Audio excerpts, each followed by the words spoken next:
ಭಾರತ ಮತ್ತು ಪಾಕಿಸ್ತಾನದ ನಡುವಿನ ಸಂಬಂಧ ಇದು ಒಂದು ರೀತಿಯಲ್ಲಿ ಯಾದವಿ ಕಲಹ. ಯಾದವಿ ಕಲಹ ಗೊತ್ತಲ್ಲ, ಯಾದವರು ಮಹಾಭಾರತ ಯುದ್ಧದ ನಂತರ ಯಾದವರು ಅಣ್ಣ ತಮ್ಮದಿರು ಹೊಡ್ಕೊಂಡು ಸತ್ತು ಹೋಗ್ಬಿಟ್ರು, ನಾಶ ಆಗ್ಬಿಡ್ತು ಯಾದವ ಕುಲ.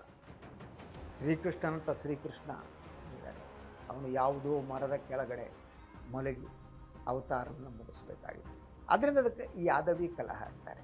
ಭಾರತ ಮತ್ತು ಪಾಕಿಸ್ತಾನದ್ದು ಕೂಡ ಯಾದವಿ ಕಲಹವೇ.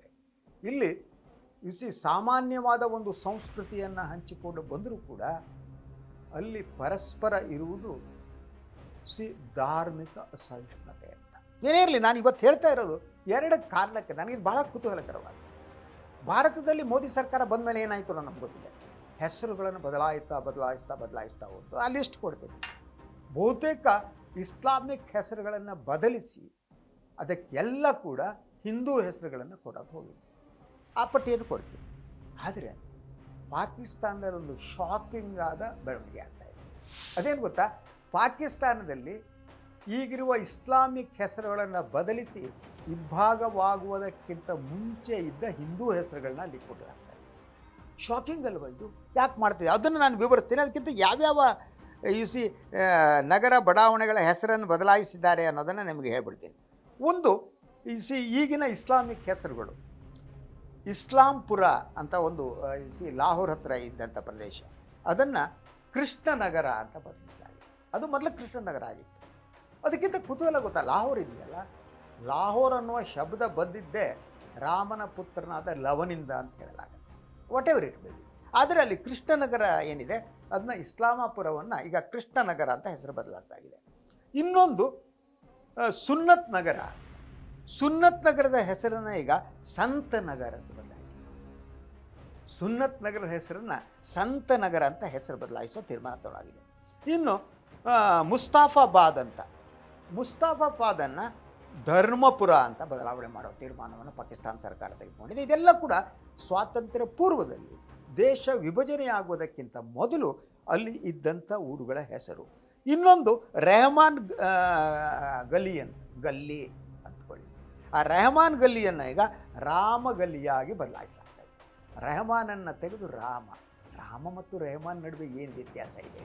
That they are doing. ಇನ್ನು ಬಾಬ್ರಿ ಮಸ್ಜಿದ್ ಚೌಕ್ ಅಂತ ಇದ್ದಿದ್ದನ್ನು ಅದನ್ನು ಜೈನ ಮಂದಿರ ಚೌಕ್ ಅಂತ ಮಾಡಿದ್ದಾರೆ.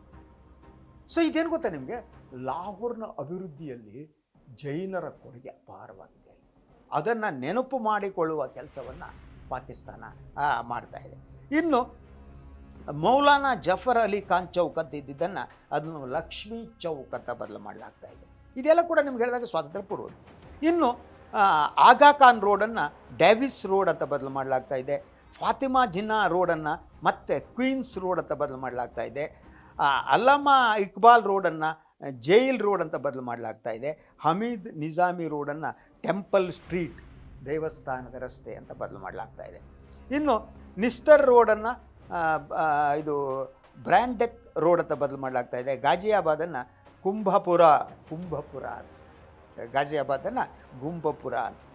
ಬಾಗೆ ಜಿನಾ ಇದನ್ನು ಲಾರೆನ್ಸ್ ಗಾರ್ಡನ್ ಅಂತ. ಅಂದರೆ ಅಲ್ಲಿ ಇರುವಂಥ ಅಲ್ಪಸಂಖ್ಯಾತರೇನಿದ್ದಾರೆ, ಹಿಂದೂ ಮತ್ತು ಕ್ರಿಶ್ಚಿಯನ್, ಅವರ ಧಾರ್ಮಿಕ ನಂಬಿಕೆಗಳಿಗೆ ಪೂರಕವಾಗಿ ಮತ್ತು ಸ್ವಾತಂತ್ರ್ಯ ಪೂರ್ವದಲ್ಲಿ ಏನಿತ್ತು ಅದಕ್ಕೆ ಪೂರಕವಾಗಿ ಅವರು ಹೆಸರುಗಳನ್ನು ಬದಲು ಮಾಡ್ತಾ ಇದ್ದಾರೆ. ಇದರ ಹಿಂದಿನ ಮುಖ್ಯ ಕಾರಣ ಏನು?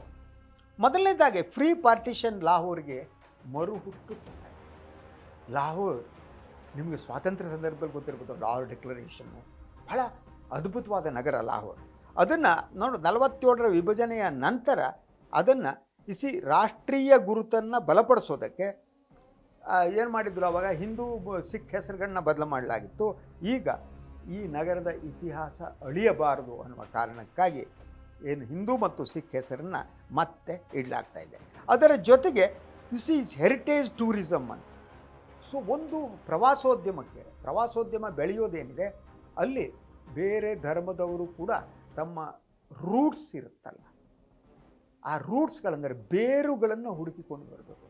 ನೀವು ಯಾವಾಗ ಹೆಸರುಗಳನ್ನು ಬದಲಾಯಿಸ್ತೀರಿ, ಆ ಬೇರುಗಳು ರೂಟ್ಸ್ ಏನಿದೆ ಅದು ನಾಶ. ಸೊ ಅದರಿಂದ ಇದನ್ನು ಅವರು ಮಾಡ್ತಾ ಇರೋದು. ಇನ್ನು ಒಂದು ಪಾಕಿಸ್ತಾನ ಒಂದು ಸಾಫ್ಟ್ ಇಮೇಜ್ಗಾಗಿ ಟ್ರೈ ಮಾಡ್ತಾ ಇದೆ. ಆಪರೇಷನ್ ಸಿಂಧೂರದ ನಂತರ ಪಾಕಿಸ್ತಾನ ಇನ್ನೊಂದು ದಾರಿಯಲ್ಲಿ ಸಾಗ್ತಾ ಇದೆ. ಯಾಕಂದರೆ ವಿಶ್ವದಲ್ಲಿ ನಾವು ಒಪ್ಪಲಿ ಬಿಡಲಿ, ನಮ್ಮ ವೈರಿ ರಾಷ್ಟ್ರ ಇನ್ನೊಂದು ನಾವು ಅಂದ್ಕೋಬೋದು. ಈ ರಾಷ್ಟ್ರಗಳಲ್ಲಿ ವೈರಿ ಸ್ನೇಹ ಅಂತ ಇರುತ್ತೆ ಅಂತ ನಾನು ನಂಬಿಲ್ಲ, ಬೇರೆ ಪ್ರಶ್ನೆ. ಆದರೆ ಒಂದು ಆ ಸಾಫ್ಟ್ ಇಮೇಜಿನ ನಂತರ ಅವರು ಇದು ಮಾಡ್ತಿದ್ದಾರೆ. ಇನ್ನು ಭಾರತದ ಜೊತೆ ಹೋಲಿಸೋಣ. ಭಾರತ ಏನು ಮಾಡ್ತಾ ಇದೆ, ಇದು ವ್ಯತ್ಯಾಸ ಗೊತ್ತಾಗುತ್ತೆ. ಭಾರತ ಯಾವ ರೀತಿ, ಪಾಕಿಸ್ತಾನ ಯಾವ ರೀತಿ. ಭಾರತದಲ್ಲಿ ಅಲ್ಪಸಂಖ್ಯಾತರನ್ನ ಅವ್ರ ಸಂಸ್ಕೃತಿಯನ್ನು ಹೇಗೆ ನೋಡಲಾಗುತ್ತೆ, ಪಾಕಿಸ್ತಾನದಲ್ಲಿ ಯೂಸುವಲಿ ಪಾಕಿಸ್ತಾನದಲ್ಲಿ ಹಿಂದೂ ಅಲ್ಪಸಂಖ್ಯಾತರ ಮೇಲೆ ಸಾಕಷ್ಟು ದೌರ್ಜನ್ಯಗಳು ನಡೆದಿವೆ, ಮತಾಂತರ ನಡೆದಿದೆ, ಮಹಿಳೆಯರ ಮೇಲೆ ನಡೆದಿದೆ. ಅಂಥ ಪಾಕಿಸ್ತಾನ ಈಗ ಬದಲಾಗ್ತಾ ಇದೆಯಾ? ಭಾರತ ಮತ್ತು ಪಾಕಿಸ್ತಾನ ಎರಡು ಬದಲಾಗ್ತಿದೆ.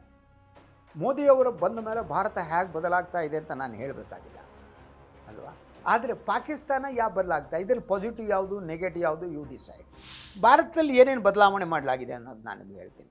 ಅಲಹಾಬಾದನ್ನು ಪ್ರಯಾಗ್ರಾಜ್ ಅಂತ ಬದಲು ಮಾಡಲಾಗಿದೆ, ಫೈಜಾಬಾದನ್ನು ಅಯೋಧ್ಯ ಅಂತ ಬದಲಾಗಿ ಮಾಡಲಾಗಿದೆ, ಔರಂಗಾಬಾದನ್ನು ಛತ್ರಪತಿ ಶಿವಾಜಿ ಸಂಭಾಜಿನಗರ ಅಂತ ಬದಲು ಮಾಡಲಾಗಿದೆ, ಮೊಘಲ್ ಸರಾಯನ್ನು ದೀನ್ ದಯಾಳ್ ಉಪಾಧ್ಯಾಯ ನಗರ ಅಂತ ಬದಲು ಮಾಡಲಾಗಿದೆ.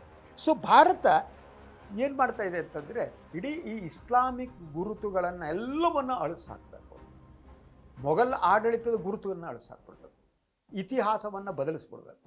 ನಮ್ಮ ಮುಂದಿನ ಜನಾಂಗಕ್ಕೆ ಭಾರತದಲ್ಲಿ ಮೊಘಲರು ಆಳಿದ್ರು ಅನ್ನೋದು ಗುರುತು ಇರ್ಬೋದು, ಇರ್ಕೂಡ್ದು. ಏನಿದ್ರು ಕೂಡ 5000 ವರ್ಷದ ಹಿಂದೂ ಪರಂಪರೆಯನ್ನು ಮಾತ್ರ ನೆನಪಿಸ್ಬೇಕು ಅಂತ ಈ ಪ್ರಯೋಗವನ್ನು ಪಾಕಿಸ್ತಾನ ಮಾಡಿದೆ. ಪಾಕಿಸ್ತಾನದ ಪಠ್ಯಪುಸ್ತಕಗಳಲ್ಲಿ ಅವರ ಇತಿಹಾಸ ಪ್ರಾರಂಭವಾಗುವುದೇ ಮೊಘಲರಿಂದ ಆಗಿತ್ತು.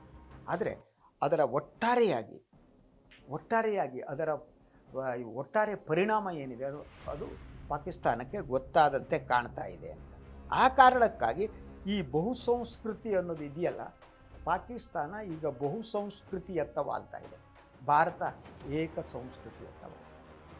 ಬಹುಸಂಸ್ಕೃತಿಯನ್ನು ನಾಶಪಡಿಸಿ ಏಕ ಸಂಸ್ಕೃತಿಯನ್ನು ಎಸ್ಟಾಬ್ಲಿಷ್ ಮಾಡೋ ಯತ್ನವನ್ನು ಮೋದಿ ಕಂಪನಿ ಮಾಡ್ತಾ ಇದ್ದರೆ ಪಾಕಿಸ್ತಾನ ಇದು ಮಾಡ್ತಾ ಇದೆ. ಹಾಗಿದ್ರೆ ಇದರ ರಾಜಕೀಯ ಅರ್ಥ ಏನು ಅಂತ ಭಾರತದಲ್ಲಿ ರಾಜಕೀಯ ವಿಶ್ಲೇಷಕರು ಹೇಳೋ ಪ್ರಕಾರ, ಒಂದು ಭಾರತದಲ್ಲಿ ಸಿವಿಲೈಸೇಷನಲ್ ಎಸರ್ಷನ್ ಅಂತ ಅದನ್ನು ಇದು ಮಾಡಬೇಕು ಅಂತ.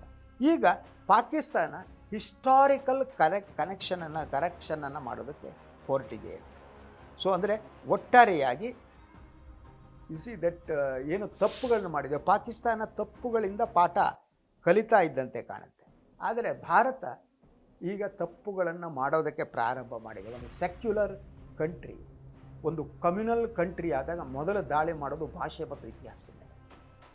ಅವರಿಗೆ ಸಂಪೂರ್ಣವಾಗಿ ಮೊಘಲರು ಮತ್ತು ಮುಸ್ಲಿಂ ಅರಸರುಗಳು ಎಲ್ಲರೂ ಕೂಡ ದುಷ್ಟರು, ಅಯೋಗ್ಯರು ಅನ್ನುವುದನ್ನು ಹೇಳುವ ಮೂಲಕ ಈ ಬಹುಸಂಖ್ಯಾತ ಏನಿದ್ದಾರೆ ಅವರನ್ನು ಆ ಮತದ ಬ್ಯಾಂಕ್ ಆಗಿ ಪರಿವರ್ತನೆ ಮಾಡುವ ರಾಜಕಾರಣ.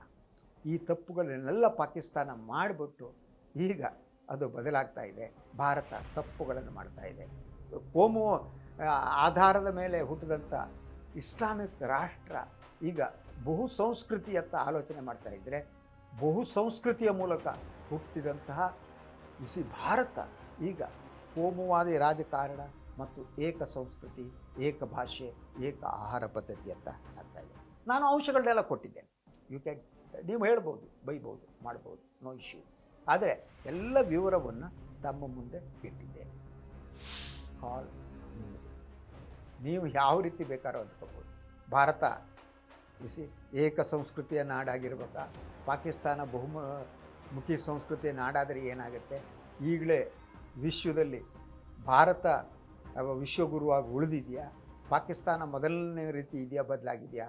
ನೀವು ಓದುವ ಅಭಿರುಚಿ ಇದ್ದರೆ, ಪತ್ರಿಕೆಗಳನ್ನು ನೋಡಿದರೆ, ಮಾಧ್ಯಮಗಳನ್ನು ನೋಡಿದರೆ, ಓದಿದರೆ ಸತ್ಯ ಅರ್ಥ ಆಗುತ್ತೆ.